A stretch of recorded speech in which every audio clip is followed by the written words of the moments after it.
This is the Ohio Writers Guild, and we talk all about writing. And so for today, we're going to talk about, before we actually introduce Jane and get to know a little bit more about Jane, we're going to talk a little bit about having a book launch. We have a whole series of everything that we talk about on publishing, writing, and publishing. And for those of you that, as you were coming on, you heard us talking, we were chatting about a writer's workshop that we just came through with Sandy. Sandy does an amazing writer's workshop in Yellow Springs, Ohio. And we were all just there for the writer's workshop. It was wonderful. And I've met some great folks. And some of the folks were using some of the points that we're going to talk about today for their book launch. And I really appreciated some of the things that they were doing. So I'm going to share my screen for just a moment. I want everybody to see how you can find us. And this is, and I'll get rid of that for just a moment here.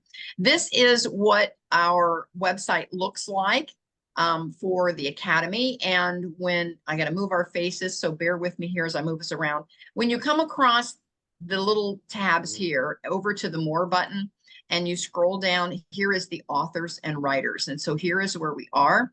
And so when you click into the authors and writers, you can click here and look at all of our replays. But if you scroll down, we do have a course. And if you go into the course, and I've already scrolled down the course, here is all the things here on the left that we have covered so far. We've talked about choosing a publishing route, editing our writing, getting feedback, titling our manuscript, formatting our book, designing an eye-catching book cover, writing the publisher-ready book description, and today it's creating the book launch plan. And then next month, we'll talk about publishing our book to some online retailers, and finally, the 6 most effective book marketing strategies. But today, we're just going to talk briefly, because I want to give a lot of time for Jane, but we're going to talk briefly about how to successfully launch your book. So first of all, I think you have to start, and Sandy, correct me if I'm wrong, I think you have to start with the end in mind. And Jane, feel free to jump in here. I think you have to decide what is it that you want your book to do for you? Are you just writing your book because you want to get your story out there and you just want to get it into print and you really don't have an end plan? Or are you planning on launching some sort of a business and your book is connected to whatever you're writing or teaching or whatever your business is? So I think you have to kind of decide up front not only what you want your book to do, but who is your audience going to be? And so then when you're, and again, and I said this at the writer's workshop with Sandy, books are business. Now they don't have to be. You can just write a book to write a book. If you just want to write a book and self-publish and say, there, I wrote a book, and that makes you happy, then by all means be happy. But if you want to create a business or you want to generate income or, you want your book to be more than just a book that's on the shelf, then I think you have to do a little bit of planning with the end in mind and kind of reverse engineer that. I hear a lot of folks, and this is probably the biggest thing I even heard at Sandy's workshop, at Into the Springs Writers Workshop that we just did with Sandy, is so many authors, even at the table I was at, they were like, how do you get more sales? How do you get more sales? Because they got across the finish line, or so they thought, of publishing their book. And they had their book in hand with them at the workshop. But they're like, how do you get more sales? Well, they didn't have any kind of a launch. They just kind of put the book out there. Well, we all know I mean, go to Amazon, how many billions of books are there to choose from? And so how do you get somebody to notice your book? How do you get readers to start reading your book? How do you get it to gain some momentum? And so it has the potential to be life-changing for the right readers, but you have to decide some of your marketing tactics on how you're going to get to those readers. One of the best tactics that I have done in the past is my social media. Okay, I don't want to hear any groaning. Everybody, social media. You either love it or you hate it. There's very few folks in between. There's the folks that are on social media all the time. And then there are the folks that are like, oh, I hate to get on Facebook. I hate to get on Instagram, And then there are those of us that don't mind getting on, but we can get sucked in. And next thing you know, we've been on way too long and we're not getting the rest of our stuff done that we're supposed to get done that day. So I think you have to be strategic about your social media, just like everything else. But just to give you an idea of how that works, I cannot go out to a restaurant without someone saying, "You're Kathy Benner. I know you. I follow you on Facebook." To the point where Mark and I were getting on an airplane, not this trip, but the last trip, we were getting on an airplane, and some lady gets on the airplane and she shouts back through the airplane, "That's Kathy Benner. I follow you on Facebook." And Mark leans over and he goes, "Who's that?" I said, "I don't have any idea who that is." But somebody knew me from social media. So my point in that is that folks, watch what you're doing, even if they never comment, even if they never let you know, they see what you're doing. So my first comment to you is, if you have a book or you're planning on publishing a book and you have not thought about this, you need to start creating a following on your social media. And the only way to do that, and it's really pretty simple to create a following, is just be consistent. Just be consistent. Just, once a week, twice a week, 3 times a week, whatever's comfortable for you. Some of the gurus say, "Oh, you have to post every day." And some say, "Oh, you have to post, at least 3 times a week." Do whatever is comfortable for you, but put it on your calendar and do it faithfully and be consistent, and you will start to create a following. And again, always, I'm going to kind of blend the 2 courses together. I have another course called Build a Better Business. And in our Build a Better Business, we talk about creating our story.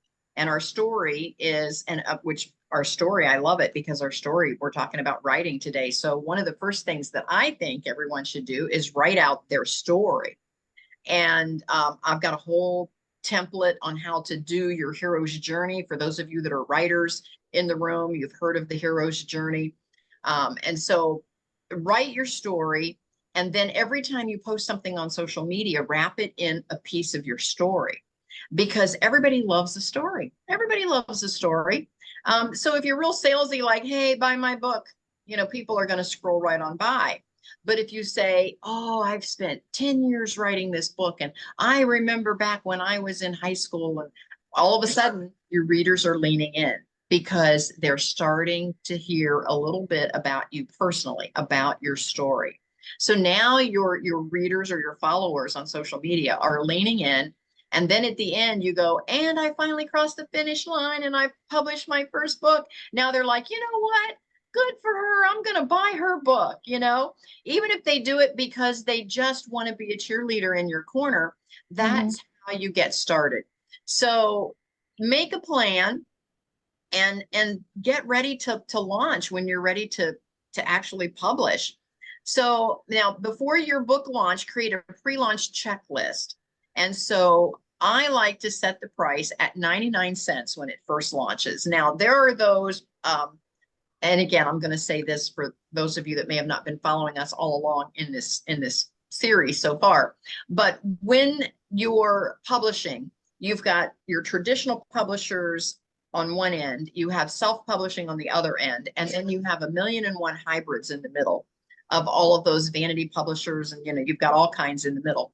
And some are good, some are bad, some are scams, some are not, so you have to kind of, work your way through all of those and find one that like and trust. I did publish with a vanity publisher personally, and because she did all the parts and pieces of the publishing that I didn't want to do, or that I didn't really want to take the time to learn.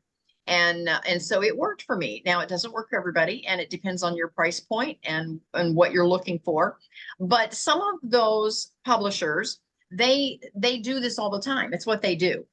It's what they do. And so they have it figured out, and they know that if you want to be a #1 seller, that you have to have so many sales within a certain time frame. And they know how to kind of manipulate, I'll call it the stage, if you will. They know how to manipulate that launch to where your book comes out as a #1 bestseller. So the very first book that I was ever in was a collaborative effort. And one of the guarantees that this gal made, who is a vanity publisher, is she said, "I will guarantee that you will be at least #1 in one category." And we were all like, Really? How can you guarantee that? But what she knew that we didn't know, because we were all, brand new, of course. And what she knew is that if she could put it out there for 99 cents and boost those sales along, and again, it was a collaborative effort. So there was more than one author. And so all of us, of course, were pushing the cart in the right direction. We were all, sending out our social media, to all of us. So now all of a sudden you have more than just one author, uh, which is the reason I got into a collaborative effort, because I knew I didn't have time to work that hard. I knew that if it was just going to be me and my one little single book, I was going to have to work really, really hard to try to make a dent in the readership. And so I simply got on a larger bandwagon, if you will. So anyway, the good news is the book launched. We came in #1 within the first week. We were #1 in sales. And by the time we ended our promotional first month, we were #1 in 13 categories on Amazon. And so once you reach a #1 on Amazon, and once you're an author, then one of the things is you can create your author page right there on Amazon, which gives you a little bit more clout. And also, once you reach #1, they give you a little gold logo emblem that says you're a #1 Amazon bestseller. And then after you become #1, then when you even get your author copies, that little gold logo is printed on the front cover of your book that you're a #1 Amazon bestseller. And now here's the sweet spot. Once you as an author are a #1 bestseller, you're always a #1 bestseller, because you became a #1 bestseller on that first book. So now you are allowed to advertise yourself as a #1 bestseller on your next 30 books, even if none of them ever make it to #1, because you are a #1 best-selling author. And so you're allowed to put that on your author's page. And again, that just, everything helps push the cart in the right direction. So then as readers are looking, they're like, oh, well, hey, if she's a #1 best-selling author, let me check out some of her books. So all of it helps. And so all of it works together. But you can prepare your friends and your family to kind of help promote that on your social media, and just get them to share, that you've published. But I also, again, I'm going to kind of blend the two courses together. Over in the Build a Better Business, we talk about having a blog, having a podcast.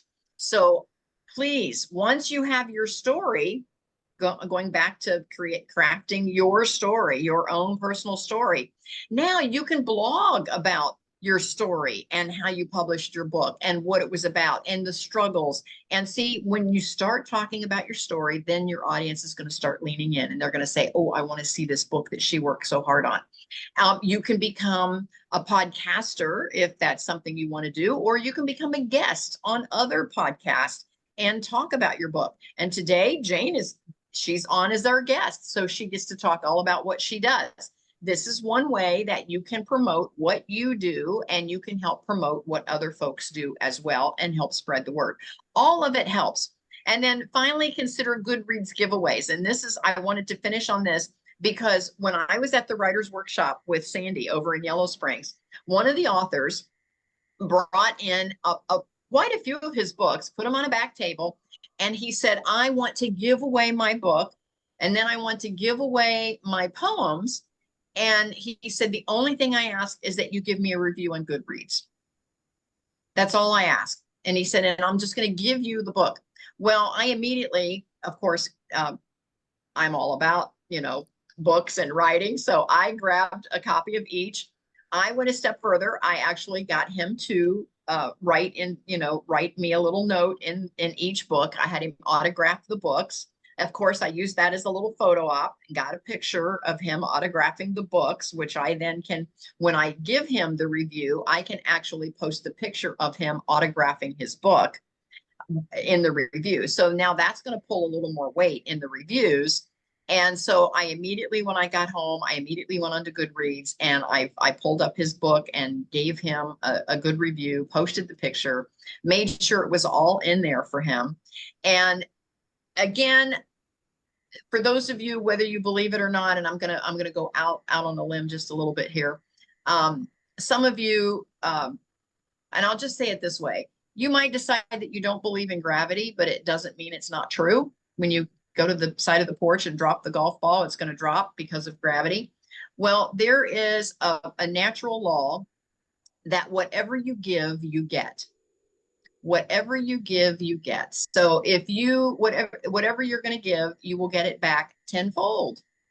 And it doesn't matter whether you believe it or not. It's just a natural law that happens. So try it. Trust me. You'll agree with me down the road that it is true. And so if you start promoting other folks and promote their books and lift them up and help them get to the next step of their journey, you will automatically have folks come around you and get you to the next step of your journey. So don't think that that's not something to, don't take that lightly. So again, give that a try. I think you're going to agree with me. And so just remember, as things change, you need to kind of change with them. Here is 6 in-person book launch ideas I want to leave you with. You could have a bookstore launch party. You can partner with a local bookstore to host your book launch event. They always are looking for, again, what you're doing is you're bringing attention to the bookstore. So they're definitely going to want to help you out because you're going to help them out. It's a win-win. See, it goes back to that, whatever you give, you get. You could do a community event. You can organize a community event in a park, a community center, a local gathering place. You can tie in your theme with other community interest. Gosh, tons of folks have done that, where they have written about a particular city and then that city honors them because their book was written about the city.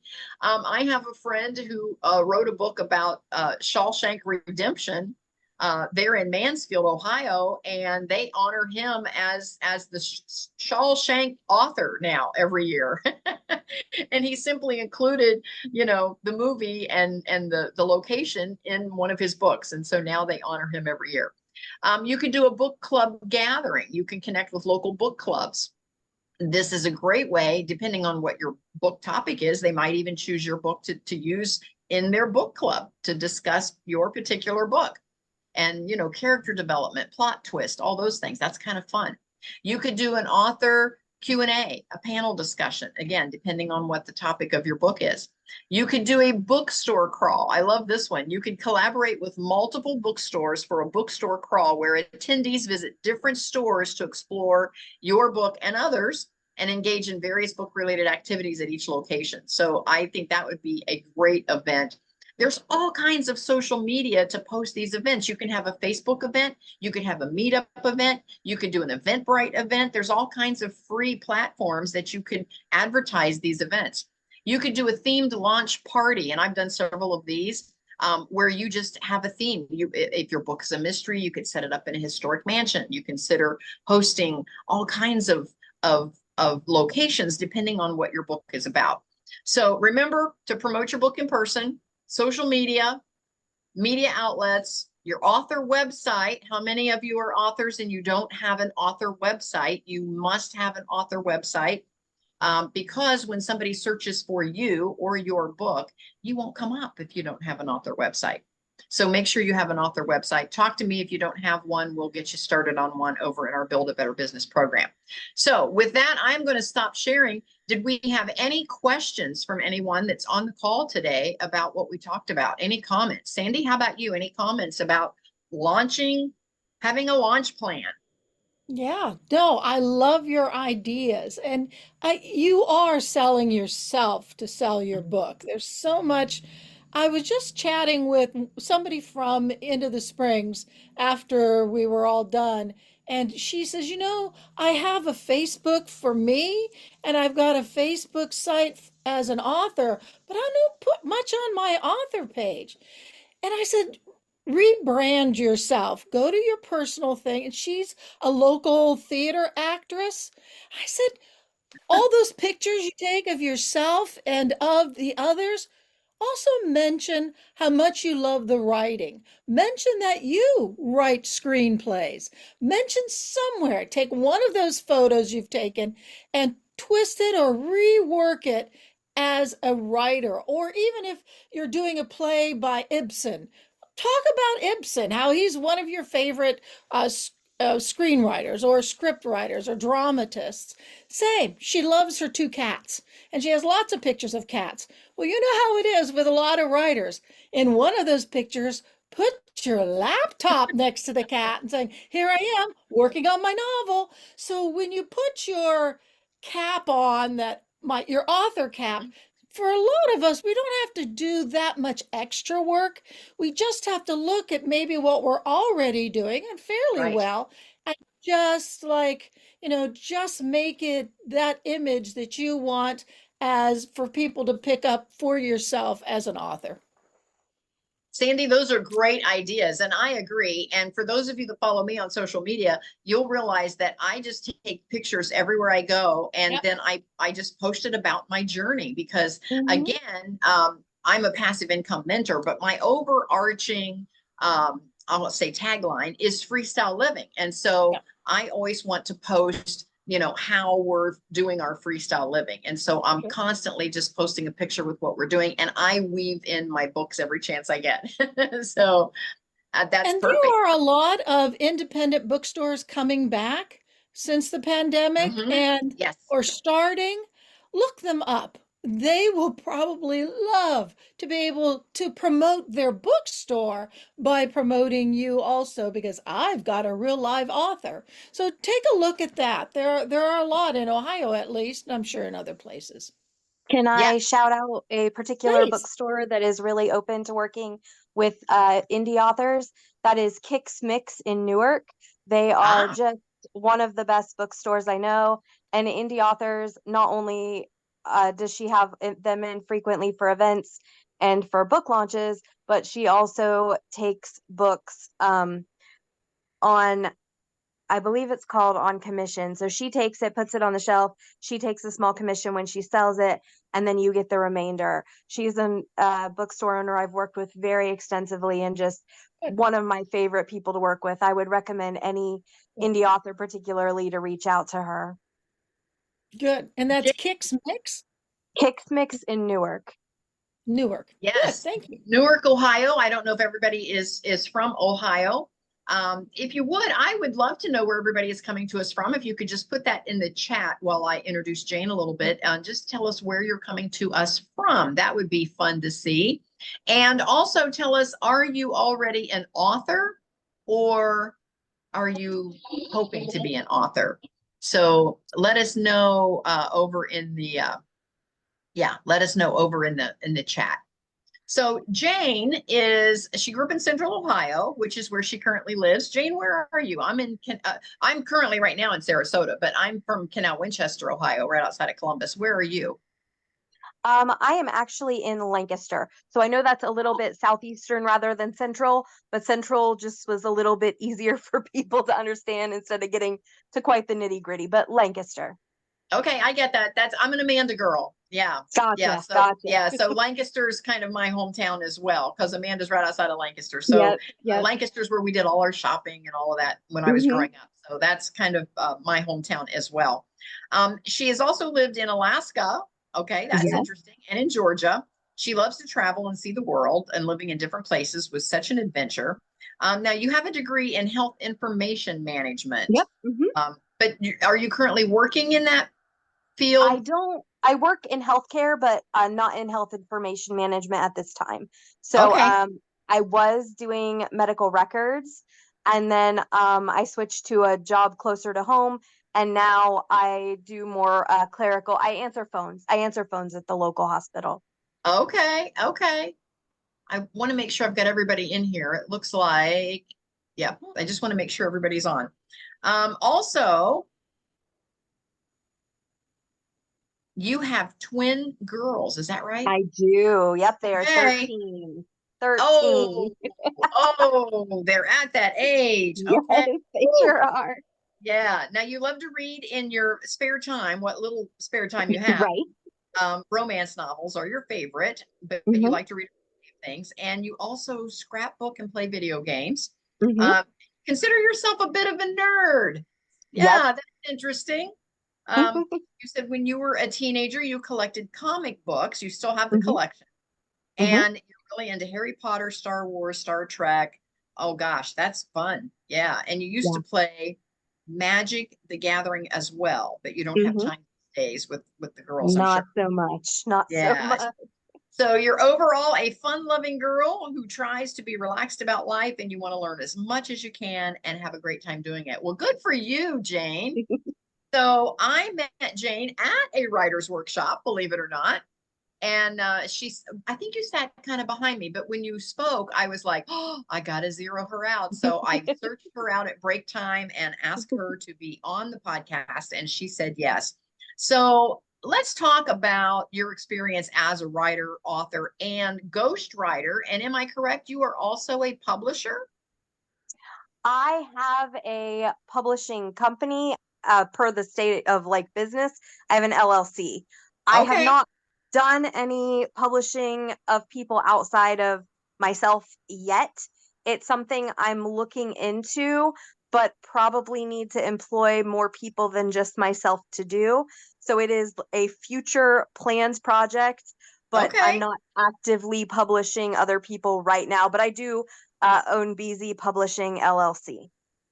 Very interesting. How did you get started in these areas of being a writer and author? How did you get started? Tell us a little bit of your backstory. Well, I've been writing all my life. In second grade, I actually won the Young Authors Award, so it started early. And then I just kind of was writing and not having any success with traditional publishing because I started querying my first novel, oh, probably when I was 19 or 20, and just kept getting rejected. So would, write a new novel and query that, and, just kind of a long stream of rejections, and had not really heard much about self-publishing other than the vanity press because this was, Mhm. in the early 2000s before self-publishing worked the way it does now. And then in 2011, I was working with a lady and I told her, I was a writer and I wanted to publish books someday, but I wasn't having any luck. And she said, well, have you ever heard of Smashwords? I said, no, what's that? And she said, well, writers put their books on there. And she says, I'm a reader there. I buy books there all the time. So she said, you could put your books there and people will buy them. And I thought, well, that's a brilliant idea. So I tend to be a jump in toes first kind of person. So I just found Smashwords, put some books up, and have since learned a whole lot more and do things a lot differently than I started. But that was where I got my start on Smashwords. And the first time I made $5, I thought I was about to be the richest person in the world. It was quite a journey. But I sold my um, book. right. It was great. I still every now and then on my Facebook see that memory of I just earned $5. This is the best thing ever. People are buying my book. I love it. So, I love it. Because you know what? We put a lot of blood, sweat, and mhm. tears into Oh those yeah. applications. And so when somebody finally decides to give it a little credibility by purchasing it, yeah, Oh it is yeah. very exciting. Well, Yeah. now you're working full time. Of course, you're Yeah. a mom, you've got the twins. Yeah. What prompted you or inspired you to pursue writing? Um, I just have always loved books and I've always loved storytelling. And so it was something that I kind of couldn't stop. Like, even when I wasn't thinking about publishing, when I wasn't, even before I was publishing, I obviously always had that bug. It just was kind of something innate in me. I kind of blame my dad. He used to like telling us bedtime stories and making up stories. He'd say, well, give me a character, give me something you want in the story, and I'll make up a story for you. So he was kind of who taught us how to do the storytelling. And actually, my brother is also a writer, so there's two of us in the family. But Interesting. That's interesting yeah. that your dad would do that because that allowed you to see the process, to see Hmm. you would just take a character that you would make up or whatever and create a Yeah. whole story around it. Yeah. That's amazing for young people to Yeah. realize that they can create these stories. I love that. Gosh, now so now you're creating stories. Now tell us, what is it that you like to write? We read what your hobbies are and what you like to do. Are you writing in those same genres? I'm primarily writing romance. Now, Okay. I do write other things because I am a freelance writer. So I will write what you pay me to write. But for my own novels, I generally write romance. I dabble in other genres, but romance is where my heart is. Okay, so you're actually making a living at doing writing for other people as well as a freelance writer or a ghostwriter. And I am so, making money, but not a living. Let's be clear. okay, I get it. I get it. I get it. I'm a certified ghostwriter, and also Gotcha. have written for some other folks. So I get that. I think you have to be kind of big time, really big time, if you're going to make a living at Yeah, ghostwriting. Yeah, it takes a minute to get there. And again, that's like having another job. And it is. my overarching message is freestyle living. So I haven't like advertised that a lot because Right. I really don't want to have like Yeah. another whole job where I have these deadlines and I have to get this writing done for another person. Well, So and I I'm do. to the point I actually cut back on it. For a while, I had Okay. so many clients that it was really taking all of my writing time to do paid writing. And so now I'm down to just two clients that I write pieces for on a monthly basis, more or less. So it's a little nice additional income, but it's not something I found I want to do full time just because it ends up taking up so much of my creative time that I can't work Right. on my passions and I'm working on other people's passions, which is fun and nice, but when you're limited in time, you want to pursue what you want as well. But isn't it nice to know that you have that option? Yes. Yes, Yeah, it's that you can always really add is. some clients on there if you needed to, if you, Yeah. depending Mhm. on what life hands you and you need the Right. income, you could boost that back up again. Yeah. Well, and I'm sure that the reason you let it kind of shrink down a little bit was because of time management. So how Yes. do you manage your time balancing work, writing, and twin girls? How do you balance all of that? Do you have a special writing time of day? I mean, are you really systematized in it, or is it kind of when I you feel like it? I try to be, but there's a lot of variables. Um, Life is very busy, and I kind of have to just kind of pivot where we are right now. So before when I worked day shift, I was really getting up in the morning an hour before I had to get everybody else up and sitting down and doing a lot of my writing then. And then I would also like I'd come home and in my free time I would do outlining. If instead of scrolling Facebook and stuff on my phone, I'd have notepad out and be outlining things or sometimes even doing a little bit of writing on my phone. Um, when the kids were in activities, like when they were doing gymnastics and basketball and stuff like that, I always had my it's a Neo Alpha Smart Neo, which is a little electronic typewriter that I carry Okay. with me everywhere. So I would just like write on that, kind of just sticking it in wherever there was time. I recently moved to night shift. And so now we're kind of having to revamp what that looks like. And I'm still not 100% set on a good routine, but I am working on it. Okay. Okay. Yeah, I worked nights back in the day. That's a tough gig to try to work nights and then during the day is to, getting your sleep because you don't want to deprive yourself of sleep Right. because Right. that affects everything you're doing. So that's always a challenge. Can you share some insights into your actual writing process? Are you a plotter or a pantster? I'm kind of a little bit in the middle. So, since I write romances tend to be a fairly formulaic genre, and Okay. I very much follow romance beats. So, Okay. basically, I fill out a beat sheet for my books, and that way I know the important parts. I know how the characters are going to meet.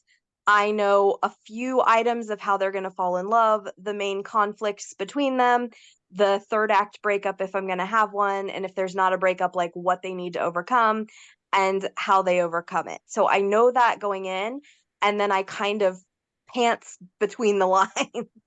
Okay. Um, Now we've got a so lot of newbies. And again, when you're following the chat, a lot of folks put in there that they're a wannabe writer, they're new, they're thinking about writing. mhm, So we're getting a lot of newbies. Now Chip looks like he's been in he says he's worked in film and television and he has a Substack and he has not yet ventured into book publishing. But he did put his LinkedIn link there in the chat if anybody wants to connect with Chip. But other than Chip, we have a lot of newbies. So Jane, can you go back and give us a brief overview of the difference between a plotter and a pantser and what you're talking about when you're talking about beats? Sure. And I understand that, Sandy, but I think we might have a lot Gotcha. of newbies that really don't Absolutely. understand those terms. Sorry, I get so used to using the jargon that I forget that not everybody knows it. I So get it. basically, a plotter is somebody who spends a lot of time before writing, planning out their story. And there's a lot of different levels of this. I had one writer friend who had an Excel sheet, and every single scene that was going to be in her book, she had it, all the notes. What was the point of the scene? Who was going to be in the scene? What time of day? What day of the week? That kind of thing, all the stuff. And then on the other side of the spectrum, you have the pantsers. That's writing by the seat of your pants. And that's basically when people just say, I'm going to write a book, it's going to be fine. And they jump in and they write it. And there's kind of pros and cons to each. I think the hardest thing about plotting is you can kind of feel like after you've plotted it out, you've written it, and so you don't want to actually write your drafts because you already know what happens and it's not fun and it's kind of boring, like you already figured it all out. On the other hand, with the pantsers, a lot of times you lose cohesion with the story and you can find yourself writing yourself into the corner. If you're a newer writer, often if you pants, you end up with stories that have no endings and you just kind of get lost in the middle. And so that's part of the reason I'm kind of in the middle. I don't want to lose all of the excitement of figuring out what my characters are going to do and say and giving them the chance to kind of take some turns, but I also want to know where I'm going so that I can not get too far off the beaten path. You know, if I'm in the middle and it's like I have a cool idea, I can look and be like, well, that's the ending I want. Is that cool idea still going to take me to that ending? And if not, maybe I should do something different. Because, you know, every now and then we get excited about our ideas, even if they're not the right ideas for these particular books. Sometimes my characters take on a life of their own, and I'm like, wait, where are you going? Well, and I would say if you do that and you follow them, it's really important to make sure that, you know, you redo your outline then and figure out, okay, where are we going? Because you don't want to walk yourself to a dead end when you had a plan. Now, as far as beats are a really cool thing I just learned about a couple years ago.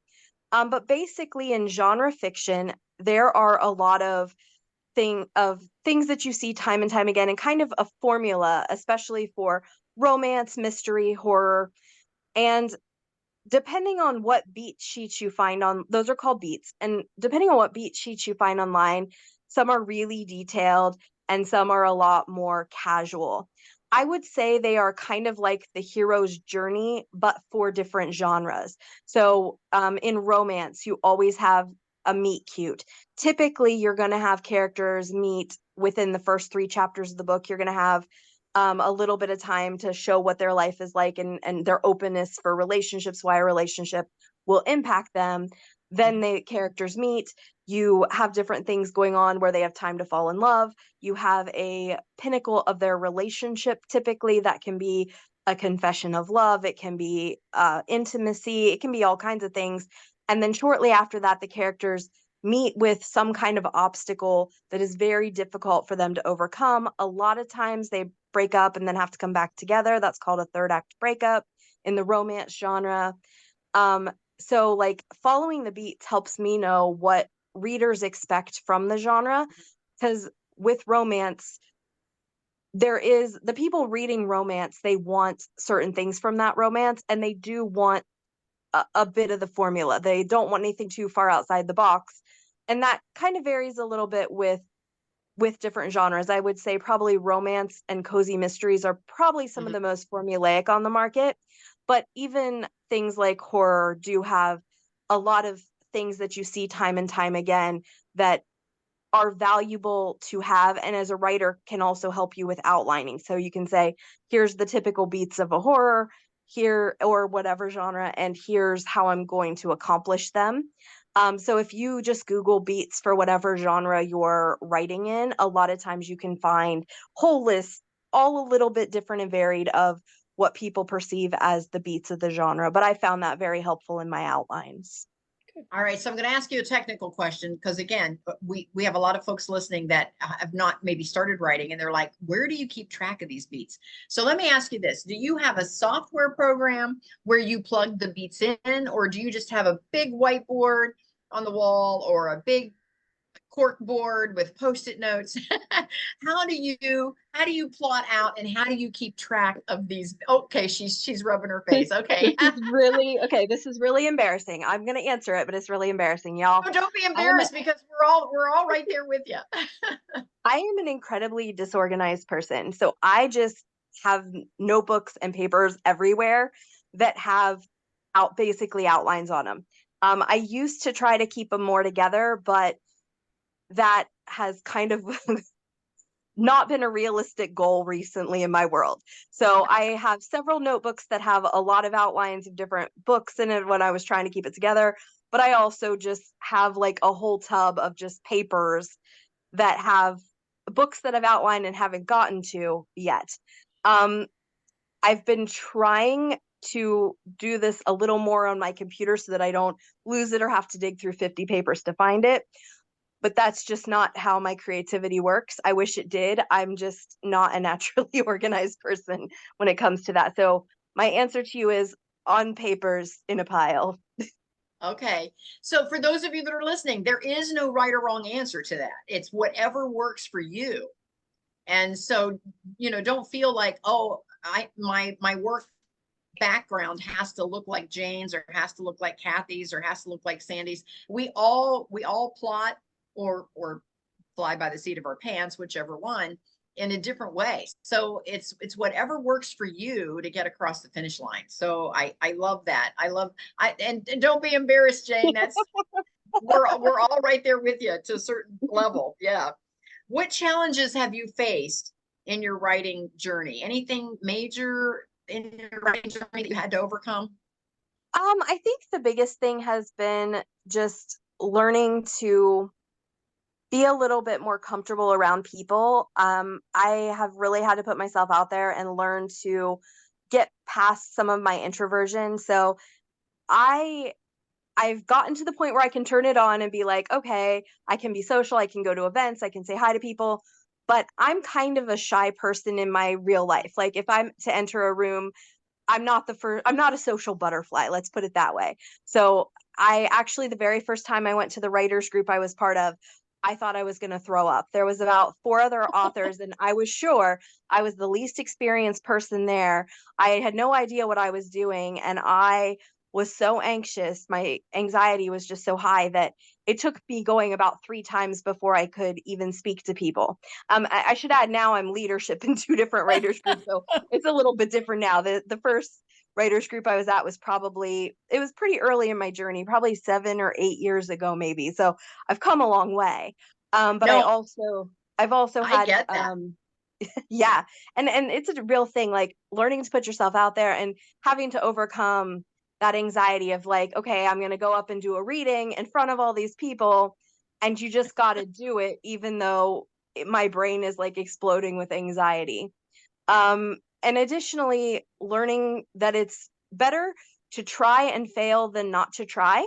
So one of the things that I'm still learning to do, and have been learning to do since 2018, is social media.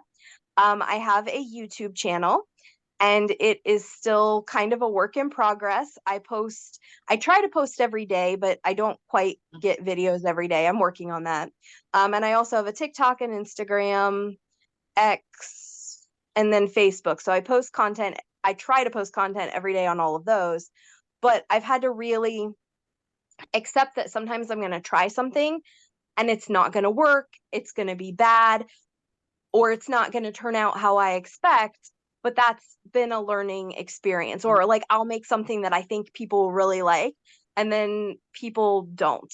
So I kind of can pivot and alter, and I still haven't got all the answers figured out, but I do a lot of stuff and hope that somewhere somebody enjoys it. No, I understand completely. And I say all the time, and for those of you that follow me, you'll remember me saying this a lot, but action comes first and clarity comes second. And so for those of you that are sitting there thinking, oh, I wish I could do what Jane's doing or Kathy's doing or Sandy's doing, you have to just take that first step. And then it'll get more clear as you take that first step. And then you can tweak it and adjust. And, you know, it's okay for it to be messy up front. It's okay. It's okay.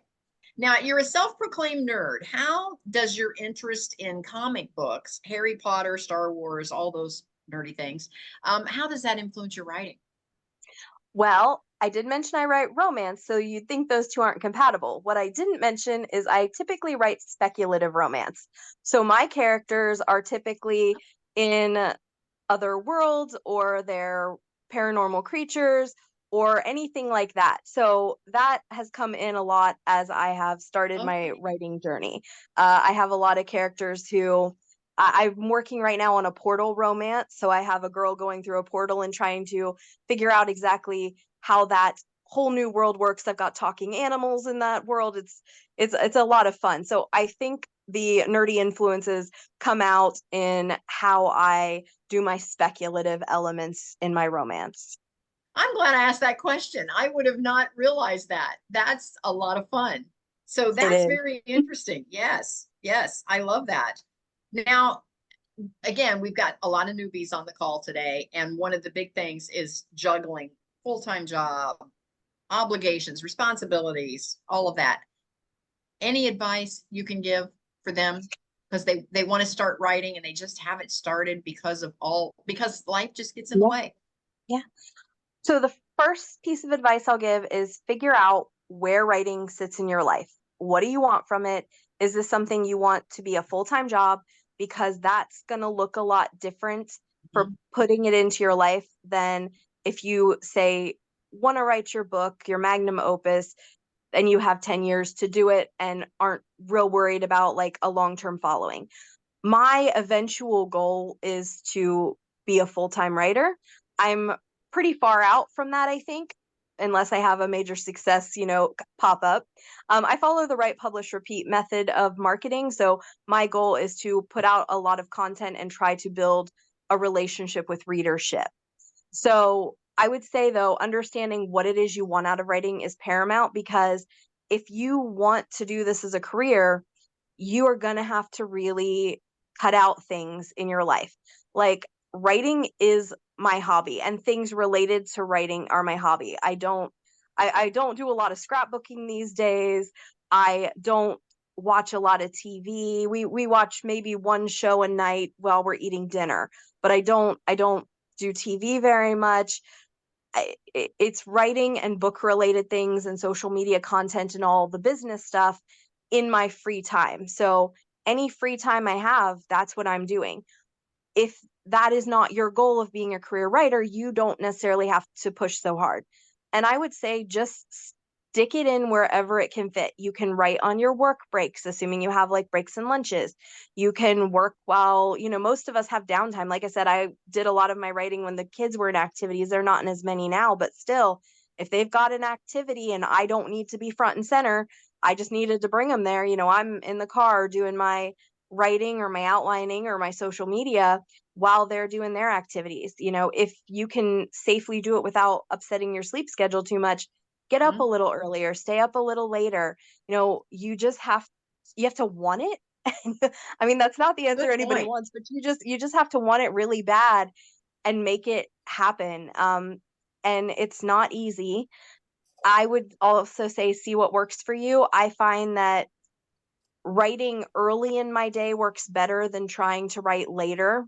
That's one of the reasons that when I was on day shift, I always got up instead of writing after work, because I found that the emotional energy and load was so much that after Mhm. work I didn't have the energy for it. And that is still true now. Like, I try to get writing done within a couple hours of getting up, and that way I'm the freshest, at least for first drafting. I can edit if I'm a little more tired. So if I need to do that like after work, that's not as big a deal. But if I am writing that first draft, I want to be fresh, I want to be clear, and I really want to just have all the energy in there. Good points. Yes, Jane, thank you for that. We talked about having a book launch plan. What's your favorite book launch plan for your books? What's your favorite one to do? Well, and I am honestly working on making some changes to that because there's a couple things I want to try that I haven't yet. But in the past, I've typically promoted on social media. My last book, Hunter, I made a ton of really goofy TikToks for. So I acted out my favorite scenes. I got my kids involved too. I'm sure that was very embarrassing for them. I put like filters on so you couldn't fully see them because I'm sure that, they don't want their friends to know that they did that for mom. But then I would do like interviews with my characters in my TikTok and have one of my girls pretend that she was a journalist interviewing my characters. So things like that is what I've typically done up to this point. So it's mostly been social media, reaching out to influencers, seeing if anybody wants a copy of my books, that kind of stuff. Things I haven't tried that I really want to is the Goodreads giveaway. Goodreads giveaways, my biggest the thing that's held me back is just they're very costly. And so for me, that has been something of how do I fit this in the budget, the creation budget? Because I'm the only working adult in our family, and so therefore budgets are tight. And you really have to consider everything either takes time or money. And so I would much rather put time into things right now because of that.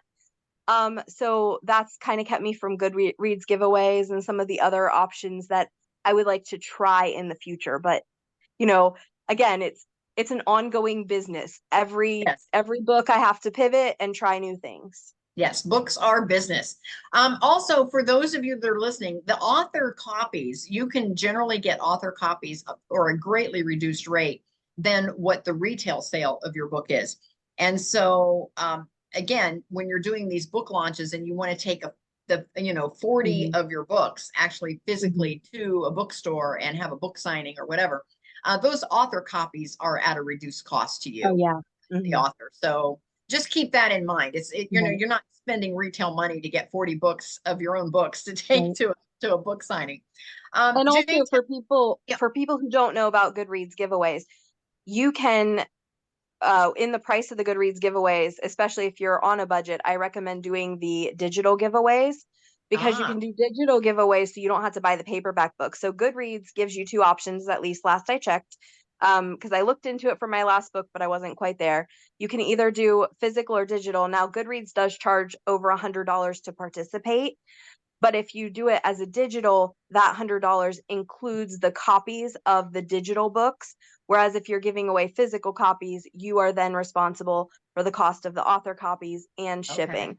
So just be aware that if you're doing the Goodreads, digital is probably better depending on, again, your genre. I'm a romance writer, and a lot of romance readers have Kindles and read that way. So that works for me. I don't know if it works quite as well in like science fiction and fantasy. I don't know if they have as much of a following on like digital reading. So every genre is different is another thing to keep in mind. So see what works for you. But I did want to just bring up that about Goodreads giveaways in case people don't really know how that works. Well, good point. Thanks for that, Jane. Now, tell us any upcoming projects you have and how can our folks get in touch with you if they want to learn more? If you could maybe put that in the chat and make sure it's marked to everyone so that folks that are not up on stage, if you will, with us can still see it. And so type that in. And in the meantime, does anyone have any questions for Jane? Just simply unmute if you have any questions to ask her. And I don't necessarily have a comment for Jane, but I do have a neuroscience feed bleep that I wanted to share. And Jane was mentioning that she does better when she writes early in the morning. And if you think about it, that's when your brain is at its optimum level of capacity. Your brain is at its best before you have breakfast, but after you've had something to drink in the morning. So that's why that's working for you. It is biological, not just haphazard. So everybody should good to know, Sherry. Plan on writing first thing in the morning. Yeah, I do my best writing in the morning. So good to know. Anyone else? Sure, I'll ask a Jane, just so question. you know, I'm a neuroscience geek. Are you saying you're another nerd in the house, Sherry? Oh, you knew that already. Yeah, Sandy, did you have a comment? You know, when you need kind of your a personal pep talk, what kind of inspires you? Is there a certain type of music or TV program or a movie that you watch that says, "Yeah, okay, I'm back at it again"? So it kind of depends on the book and what I'm doing. So I have had a couple books that I really found music was helpful. That's not something I do a lot of now at this point. Mhm. At this point, it's largely imagining the future that I want and really focusing in on zoning in on, okay, how do I get to where I'm going with what I'm currently working on? So if I'm having a rough day, I just sit there and think, why is this book important to me? Why is doing this important? What is my motivation? Good. And that tends to be what I do. And sometimes I'll read in the romance genre and see if I can feel inspired by consuming content I really love. Good. Good. I like that. Anyone else? You did ask about upcoming projects. I am in the Yes. middle of a romance right now that I'm hoping to have out. I wanted to have it out late this year, but I think I'm going to push it to early next year. It's called Bewitching the Bear, and it is a historical romance between a witch and a werebear. So keep an eye out on that if you enjoy those kind of books. It is MM. I don't write a lot of MM, which for those who don't know the genre lingo is a male-male romance. Most of my romances are male-female, but every now and then, because these characters showed up in another book, they just kind of wanted to have their love story. So I was like, all right, well, I guess we're gonna do this. So so yeah, I'm in the middle of that. I'm in the middle of I think it was last year, but I could be wrong. It could have been 2 years ago. I started a new series, which is a modern rock star romance with werewolves. And so that second book will probably also be coming out next year as well. For that one, probably late next year though. So, working on a lot of werewolf and Good. supernatural romances. Good. And I wouldn't have said originally that I enjoy those kind of books, but I actually do. I've read several that are in that realm, and I actually do enjoy those. And And I I didn't think, realize I did. I no, really do. and I would say one thing about the genre, because I found I have a really hard time sometimes with speculative romance. It for me, it's finding the right ones, the ones I really click with. And I found that about a lot of genres. Like when I first got into reading historical romance, I didn't think I liked Regency. I'd read one or two and they had so much weird lingo and words that I didn't know. And I was like, oh, this isn't for me. Well, now historical is one of my favorite subgenres and I really like Regency. And the Mhm. same's kind of been true for all the speculative. I thought this isn't my cup of tea, but part of it is I was going and a lot of what I was finding was things that I knew wasn't what I was looking for. For instance, I'm not big into like the the werewolf guy being a biker or the werewolf guy being an FBI agent or an assassin or stuff. That's not really my genre. I like the cinnamon roll guys. Again, genre jargon. I like the guys you'd really want to date, the sweet, guys the kind that would bring you home cinnamon rolls, that kind of guy. Not the guy who's gonna, beat people up. So I've really been seeking and there's a lot more of them now than there was, very you know romances with paranormal where the guy is much sweeter and caring. And I read one recently where like the girl had a pet chicken and her sister's dog kept going after it, and so the guy's like, I'll take care of your chicken, and he built the chicken a really nice chicken coop in his backyard, and was just like part of the romance was just him taking such good care of this chicken because he loved her so much. And like that did it for me. That's the kind of stuff I want the sweet kind guy who is showing his love in those sorts of ways. Yeah. My genre that I actually want to write in going forward is cozy mysteries. So Nice. you know, kind of like a Murder, She Wrote, where, you know, a dead body shows up, but it's not too gory. Mhm. So that's the genre that I want to stay in my lane there, so to speak. So, No. yeah, I get it. Yeah. Any other comments or questions for Jane? Leslie, Mel, Shanti, Chip? This is Leslie. I just wanted to say for the entire group, thank you so much for the advice on social media posts. I always think that they have to be so formal. It's nice to know that they can be more casual. Yes. And as I'm working to finish up my book, maybe just a great way to invite folks in to where I am in terms of the progress and so forth. So I really appreciate that. Good. And Your readers actually will appreciate it to be a little more casual, and especially if you can weave your own personal story in with your writing, it actually makes, because again, it's you're going to start off with friends and family is who your, you know, your the people on your Facebook and Instagram are mostly friends and family, and so they want to know about you. And that's what Sandy was saying earlier, is that you're marketing yourself first and your book second. And so that's what's going to make your readers want to lean in. So Leslie, good point. Yes, but casual is fine. Yeah. And that takes the pressure of writing it too, doesn't it, Leslie? it really does. It does. It just makes it I don't know, like you're writing, like you said, for friends, as opposed to this audience that you don't know and you hope you're checking all the boxes. I think it'll help keep me more focused on my timelines and that sort of thing as well. So I think Leslie, it's a where win-win. are you in your writing process? Are you published? Are you in the middle of writing your first novel? Where are you? It's my my first book, and it's kind of, I'm trying to categorize it, but it's kind of hybrid nonfiction. So Okay. it's about women and relationships and making those choices that help us live that satisfying life. And so some of it is, I talk a little bit about my story where, you know, choices weren't so great early on and here are the repercussions. And then I've created some short stories to illustrate some of the major points that I share in the book.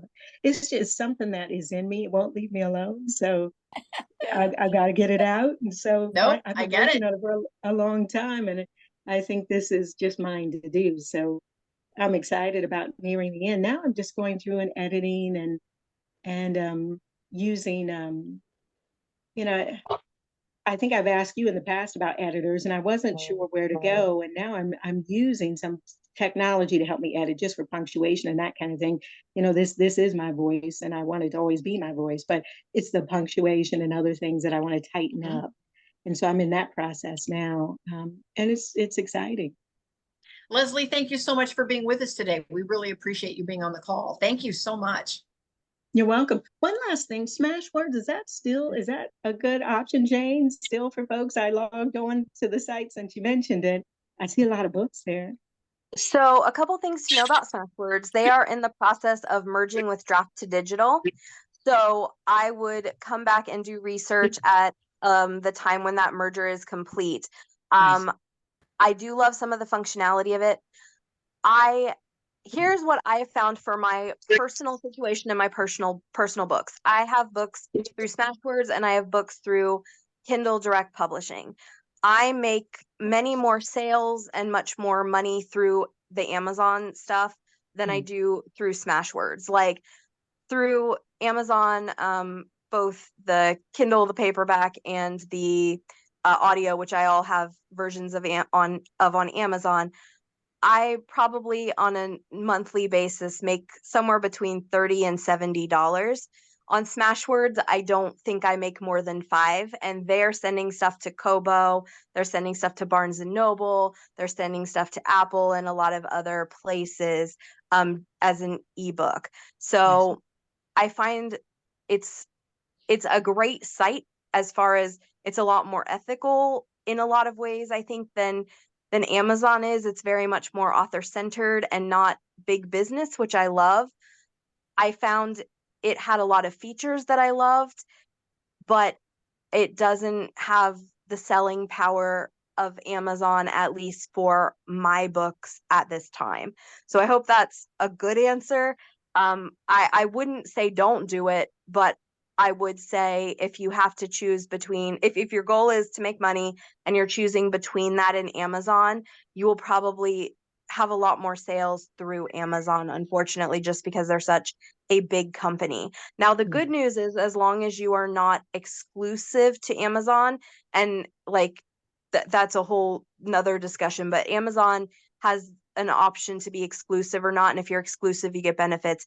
If you're not exclusive to Amazon and you opt out of their program for that, you can publish both places, which is what I have done. I see. Thank you so much. That's very helpful. Thank you. Absolutely. Good. Thank you for that. That's a great question, Leslie. And thanks for that answer, Jane. Anyone else have any comments? I saw Chip unmuted a couple of times there. Did you have a comment for Jane? I just wanted to thank you guys. This is my first meeting. I don't plan on being an author, but at some point I would like to explore the idea of working with an author. So this was, I was on my afternoon walk. I just jumped in the chat with, in the call with you guys to get my feet wet, and I'm happy I did. Thank you so much. Well, thank you for being with us, Chip. I really appreciate you being here. And where are you coming to us from? I'm in Cincinnati. I lived in Sarasota most of my life. Lived in Seattle, Chicago, but I'm back in Cincinnati now. Blue Ash, in particular. Okay. Yeah. My granddaughter's getting ready to go to college right there at Blue Ash. Oh, awesome! My son's there now. Okay, perfect. Well, thank you for being with us today. I appreciate your comments. I appreciate you folks. Also, I'm on my phone right now. Is there a way to get? I saw there were some links in the chat. Is that going to be available afterwards? Yes. There's going to be a replay, and you can get in touch with me. Just 𝐀𝐮𝐿.com. I'll put that in the chat, and I'll make sure that you can get the replay link. But I have it posted several places. We have a podcast. It'll be posted. It'll also be posted in the Academy. But if you just get in touch with me at 𝐀𝐮𝐿.com, I'll make sure you get the replay. Wonderful. Thank you so much. Thank you. Anyone else? Shanti? Sherry?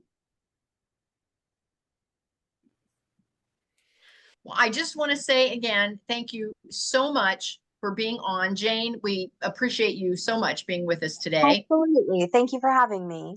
And as a free gift to you, we are going to include you in our speakers cabinet. So if anyone else is looking for an author, publisher, writer, ghostwriter to interview, your name will be there, and we'll have you added to that later today or tomorrow.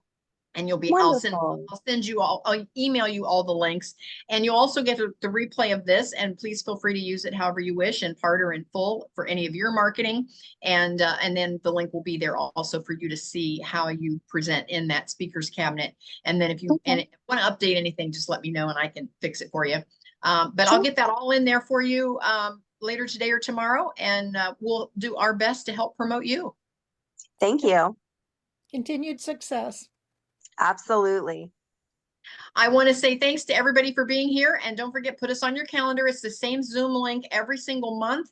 And so we are here. And Sandy, I always have to look at my calendar and make sure that I don't say the wrong one, because I do something every Monday, and I don't want to accidentally announce the wrong Monday. So I'm looking it up. We're the second. This is the second Monday of every month. We do the Ohio Writers Guild, the second Monday of every month. So put it on your calendar, same Zoom link, same time, 12 noon Eastern time, and we'll see you next month. Yes, we will. Bye, everyone. Stay well.